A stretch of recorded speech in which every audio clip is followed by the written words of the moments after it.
bibigay tayo ng pagkain ni Nonoy para mamayang gabi nahahaponan ni Nonoy. Kaya bibigyan po natin ng pagkain si Nonoy para mamayang gabi pinahaponan.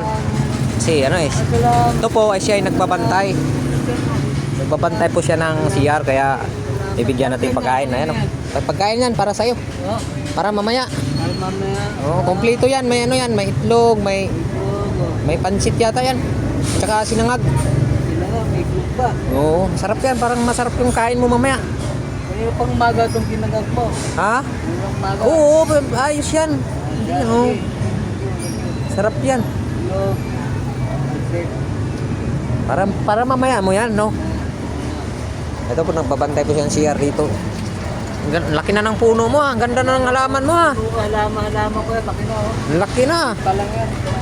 Namulaklak ba to? Oo, namumulaklak yan. Hindi nga. Hindi namumulaklak yan, dahon ng malaki yan. Dahon lang ang malaki. Oo. Alam mo ito, masarap to sa gata. Alam, ibang Yung dahon. yan, laki yan. Ha? Laki yan. Hindi ka pa nakakain nito na nilalaing, niluluto sa gata. Sarap to, parang gabi to eh. Gabi pa yan? Oo. Ano pa na yan? Ano yata to? Yung gabi-gabi. Ito na may gamot sa ano? Gamot ka mga yan. Oo. Yung mga may pilay ka. Gamot sa mga hika. Pagpatuhan mo. Tapos dito ka lang matutulog mamaya. Sana hindi ulan, no, parang hindi ka mabasa. Grabe talagang tulog, ang tulugan talaga ni tatay. Dito lang talaga siya natutulog dito, oh. Na may ano siya dito, may ano, yan ang ginagamit mo, no. Plywood. Tapos walang bubong. Presko, na kung sabagay presko.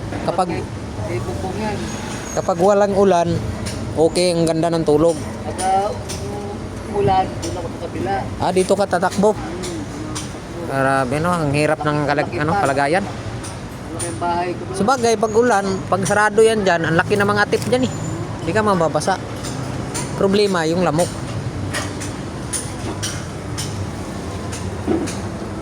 Ang problema, yung lamok, no.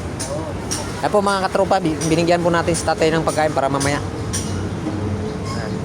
At po yung nagbabantay sa CR. Dito po siya nagbabantay. Hey!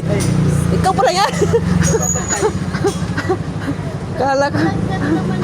Kala ko sinong lumabas sa CR eh. Ay, dumimura lang yan sa'yo, siyempre. Grabe kala ko sino. Hindi na yun. Kala ko sino sa CR eh. Ay po mga katropa. Sige, Noy, kainin mo lang mamaya yan kasi sarado ako. Tapos puntahan mo lang ako sa hideout ko. Puntahan lang ako para mabigyan kita ng kape, no? Oo. Medyo bahay mo. Ha? Bahay mo. Ay, dyan lang, sunahan, dyan lang. Malaki ba ba? Oo, yung malaking tindahan dyan. Oo. Tapos puntahan mo lang ako doon. Yung kainan. Kainan ba? Oo. Tapos puntahan mo lang ako doon kasi sarado kasi kami ngayong araw. Bakit pahinga? Oo, pahinga muna. Kaya matutulog muna ako ngayong araw. Nga pala, Sabado. Oo, Sabado ngayon eh. Ayan po mga katropa. Ayan po, sarado po kami ngayong araw. Ayan po yung tindahan namin doon, sarado. Ayan o, yun o. Ayan po, sarado po yan dyan. Wala po kaming tinda.